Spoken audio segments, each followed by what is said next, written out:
여러분 안녕하십니까? 현상에 대한 분석을 통해 문제의 본질을 파악하고자 노력하는 김로벨TV입니다. 지난 60년대 초 본격적으로 산업화를 추진한 이후 우리나라는 엄청난 성과를 거뒀습니다. 당시 1인당 국민소득이 100불 수준에 불과했는데 현재는 3만 5천 불이 넘어서고 있습니다. 그동안 무려 350배 성장을 한 것이죠.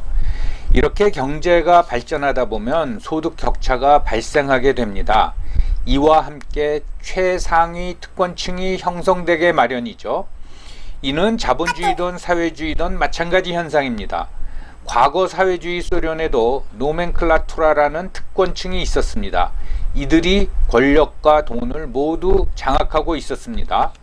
오늘 영상에서는 21세기 들어 형성된 우리나라의 특권층에 대해 살펴보기로 하겠습니다. 21세기 특권층은 과거 초기 산업화 시기의 특권층과는 성격이 다릅니다. 그 차이를 확인해 보시기 바랍니다.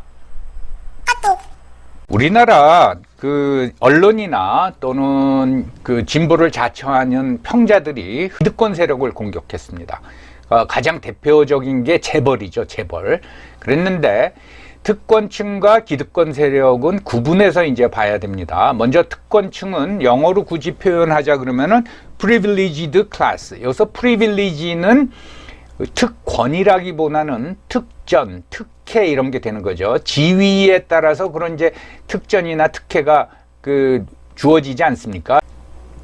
그것이 이제 완전히 권력화됐다. 그래서 이제 privileged class라 그러고, 기득권 세력은 이 집단입니다. vested rights 그룹이라고 해가지고, 그게 동사로 쓰여지면 이제 부여되다, 귀속되다 그런 겁니다. 어떤 귀속된, 부여된 권리를 누리는 집단, 이게 이제 기득권 세력이에요.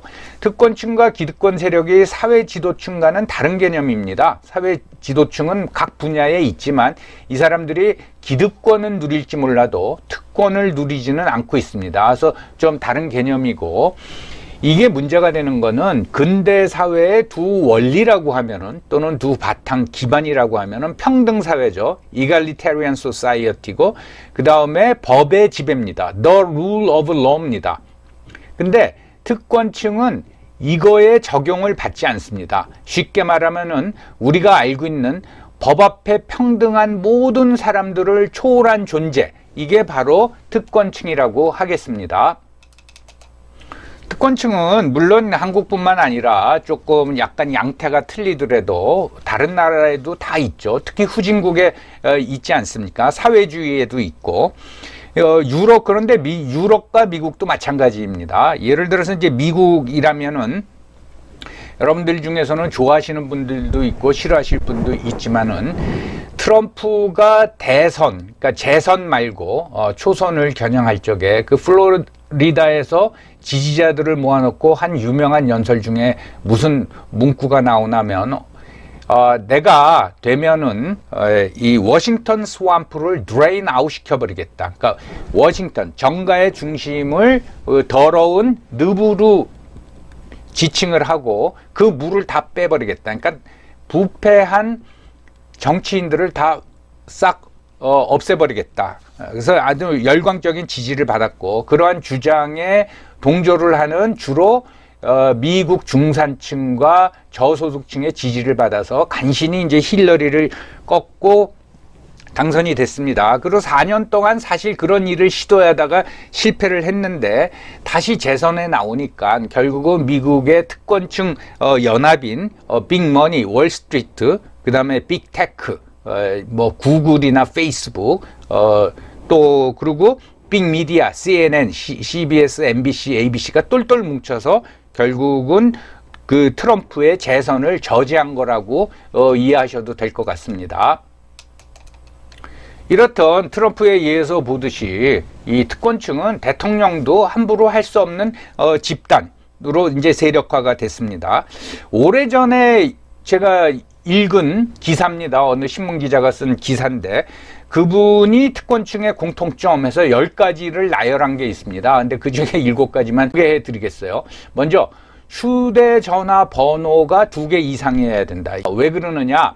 이 전화를 가려받아야 되니까 이제 두 개를 가지고 있고, 그 다음에 경험적으로 보면 위장전입들을 꼭 하지요. 예, 위장전입의 목적이라는 게 자녀 교육이나 재산 증식인데, 뭐 재산은 이제 그거에 대해서는 이미 다 이루어놨기 때문에 주로 자녀 교육 때문에 위장전입을 하죠.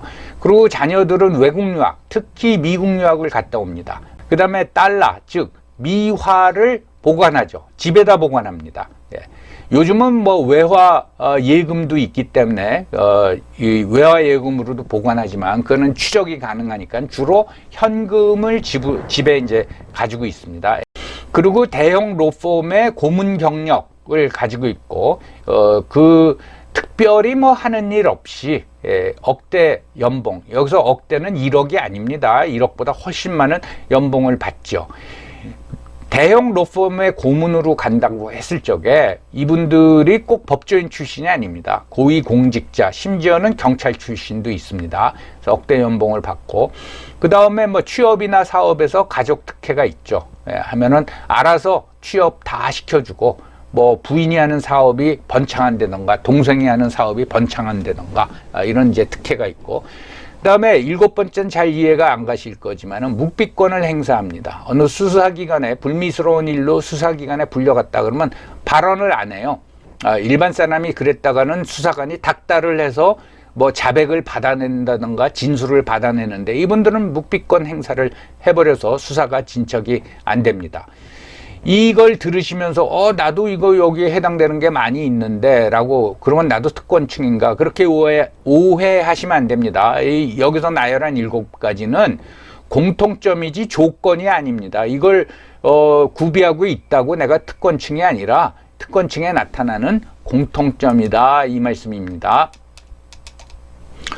그러면 이들 특권층의 특징에 대해서 좀 살펴보면은, 특권층에 들어갈 때까지는 무한 경쟁을 벌입니다. 소위 승진의 사다리를 올라가기 위해서 경쟁자를 꺾으면서 진짜 정글의 법칙, 다윈의 법칙이 적용되는 사회에서 탑으로 올라가야 되는 거죠. 이러면서 그들의 인식은 강한 자가 살아남는 것이 아니라 승리한 자가 강한 자다 라는 인식을 깊이 하게 되는 겁니다. 그래서 특권층 안에 들어가면은 집단적 자기이익을 추구합니다. 여기서 집단적이라고 하는 거는 특권층에 들어가면 특권층 카르텔이 형성이 돼버리는 거죠. 그래서 집단적 자기이익을 추구하고 오랜 20년, 30년 동안 무한 경쟁을 하면서 그 지위에 올라갔기 때문에 엘리트 의식이 굉장히 강하고 경쟁자를 계속 다 물리쳤기 때문에 우월의식이 강하고, 그러면서 특권의식이 생깁니다. 이 특권의식은 자기가 누리고 있는 지위를 일종의 신분으로 생각합니다. 그래서 신분적 계급의식을 가지고 있는 거죠.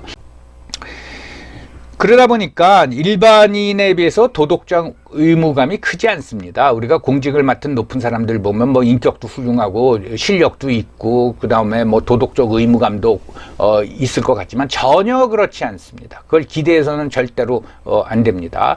그래서 경쟁에서 계속 이겨서 그 꼭대기까지 올라갔기 때문에 타인에 대한 배려의식이 없어요. 이 사람들이 고위 공직자가 됐을 적에는 사안을 바라보는 게 일반 국민의 눈높이에서 바라보는 게 아닙니다. 자기 이익의 관점에서 항상 바라보는 거죠. 그래서 배려의식이 없습니다. 그리고 당연히 폐쇄적이죠. 정보는 자기들끼리만 공유하고 자기들끼리의 어떤 특권의식, 우월의식을 가지고 있습니다. 말씀드린 대로 특권층 카르텔을 형성을 하죠. 그래서 서로 돕습니다. 이게 그 적나라하게 드러난 게 화천대유 대장동 사건 아닙니까? 거기 보면은 우리나라 어떤 그 엘리트들, 즉 법조인, 언론인 뭐 다 들어가 있죠. 예. 그래서 소위 그 특권이 의식이 있기 때문에 비리를 저지르는 거에 대해서 두려워하지 않습니다. 왜? 또 카르텔이 형성돼 있기 때문에 수사기관이나 언론에서 그걸 다 덮어줍니다. 그래서 비리 3종 세트라 그러죠. 입시, 병역, 채용. 예. 그래서 뭐 자녀를 입학시키기 입시 서류를 조작한다던가 또는 그 자녀가 군대 갔을 적에 뭐 탈영을 해도 그런 거 눈 하나 깜짝하지 않습니다. 다 덮어줍니다. 채용도 마찬가지죠. 그럼에도 불구하고 어떻게 나타납니까? 이런 사람들이 공직자로 임명이 되죠. 청문회, 인사청문회 나와서 이런 게 다 밝혀졌는데도 임명을 합니다. 이게 이제 한통속이라는 거죠. 이 전관예우, 예우를 이제 받고, 이 전관예우도 하나만 내가 공직에 있다 물렀으면은 하나만 그 제한받는 게 아닙니다. 여러 개가 있는데 그 중에 골라가는 거죠. 자, 어떤 식으로 골라가느냐? 자, 5억 연봉을 10년 동안 받을 것이냐? 어떤 부동산 개발 사업에 숟가락 얹어놔서 1, 2년 대충이라고 50억을 한꺼번에 받을 것이냐. 이거는 본인이 선택하면 되는 거죠. 도덕성이 없다라는 게 비리에 대해서 하나도 개의치 않는 게 그런 일이 있지 않습니까? 법무부 차관을 지내다가 이제 택시기사 폭행 연루되고 시끄러웠던 그분이 그 당시 검찰총장을 술집에서 만나가지고 법무부 장관하고 관련해가지고 형 왜 그렇게 몽땅 다 뒤졌어? 강남에서는 그렇게 하는 거 누구나 다 하고 있는 거 아니야? 그러니까 어떤 도덕 그런 윤리성이 전혀 없죠. 그러면서 뭐라고 그럽니까? 서로 형이라고 부르죠. 형. 예. 이게 그런 끈끈한 의식인데 서로 가지고 있는 거죠. 그러면 특권층은 어느 시대나 어느 사회나 다 있는데 왜 이걸 특별히 또 다시 말하느냐라는 거는 처음에 말씀드렸듯이 이게 IMF 이후에 새로운 특권층, 그전의 특권층하고 다른 새로운 특권층이 형성되고 있어요. 이들은 좌나 우, 보수, 진보 구분도 없어요. 모두 다 이걸 이제 추구하는데, 과거에는 돈 많은 사람들이 특권층이다라고 했는데, 이제는 자본보다는 권력 중심으로 이게 형성이 됩니다. 예, 왜 그러냐? IMF 이후에 국가적 경제 위기를 닥치니까 국가가 개입하지 않고는 이거를 경제로 회복시킬 수가 없죠. 그래서 국가의 권력이 굉장히 세집니다. 그 다음에 복지가 확대가 되죠. 복지가 확대가 되면은 그 국가가 간섭할 게 굉장히 많아지고 정보도 다 가지게 된단 말이죠. 그래서 이게 권력 중심, 즉 국가 중심의 사회가 이제 돼버리고, 그러면서 말 안 듣는 사람 또는 자기 반대 세력을 제압할 수 있는 거는 검찰입니다. 그래서 결국은 이제 검찰공화국이 되죠. 그래서 지난 2, 3년 동안 결국은 검찰 개혁이라는 거는 어떻게 하면 내가 기소권을 가지고 있는 검찰을 손쉽게 장악할 수 있느냐, 이 싸움이라고 볼 수 있죠. 그래서 새로운 특권층은 고위공직자 출신입니다. 장관 또는 국회의원 3선 이상이고, 그리고 이 사람들은 그 분야에서 근무를 하면서 강력한 인맥을 형성을 하죠. 그래서 자기네들끼리 사석서 만나면 형, 동생 이렇게 한단 말이죠. 네. 그러면서 결국은 또 뭐가 나타나냐면은 옛날에는 이제 권력으로 끝났는데 부를 추구하는 겁니다. 부를. 예. 그래서 어느 정도의 부냐, 불경기나 불황에도 끄떡없는 그 재력을 보유하려고 하죠. 이걸 어떻게 모으느냐. 옛날에는 정경유착이라는 용어가 있지 않았습니까? 그게 뭡니까? 간단히 말해서 권력 가진 사람이 대기업 협박해가지고 삥 뜯는 거였죠. 지금은 그렇게 안 합니다. 이 사람들의 부의 축적은 완전히 합법적인 겁니다. 예를 들면은 부동산 개발 사업에 들어가는 거예요. 또는 사모펀드를 만드는 거예요. 그래서 자기네가 취득한 정보를 가지고 이익을 이제 취하는 거죠. 수익률을 높이는 거죠. 이건 불법이 아닙니다. 여러분, 그게 그렇게 쉽냐? 그렇게 어렵지 않습니다. 뭐냐면 화천대유 또는 대장동 같은 경우 그 단지 그 규모, 즉 부지가 13만 평입니다. 그 13만 평의 아파트 지어가지고서는 1조 8천억 원을 개발 이익을 냈습니다. 평당 1,300만 원 꼴입니다. 그런 그 개발 사업은 수도권에 수십 개가 넘습니다. 한 개 도시, 어떤 붐타운이라는 평택 같은 데는 10개가 넘어요. 다 하나가 10만 평, 20만 평 되는 겁니다. 그런데 참여하면 되는 거죠. 그건 불법이 절대로 아니라고 말씀을 드렸어요. 그래서 대장동 같은 경우에 이제 50억 클럽이라고 그러는데, 요거 조금 있으면 제가 보기에는 아마 100억 클럽이 생길 겁니다. 그래서 그 사람들한테는 종합부동산세를 아무리 두들겨도 끄떡없습니다. 예, 이제 그런 부를 추구하죠. 그래서 권력 장악, 부, 예, 그러니까 권력을 가진 사람이 부를 추구하는 거죠. 예, 이렇게 해서 특권층이 돼버리는 겁니다. 근데 이런 현상이 나타나고 있는데, 지금 뭐 우리나라 좌파 또 우파 뭐 할 거 없지, 전부 다 금수저 흑수저로 호도를 하고 있는 거예요. 예, 이 세력이 진짜 무서운 세력인데 호도를 하고 있습니다. 그래서 대표적인 예가 종합부동산세를 두고서는 뭐라 그럽니까? 예, 상위 2%, 그러니까 가진 자에 대해서 우리가 세금을 부과했다라고 이렇게 갈라놓는 거죠. 예, 아니죠.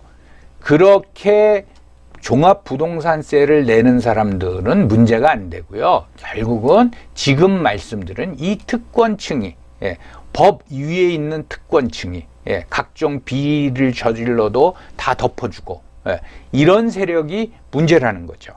오늘 특권층에 대해서는 여기까지 말씀드리는데, 과거 특권층 하면은 재벌, 돈 있는 사람 아닙니다. 이제 특권층은 권력을 기반으로 해서 부를 축적한 사람들, 이 사람들이 특권층이라는 겁니다.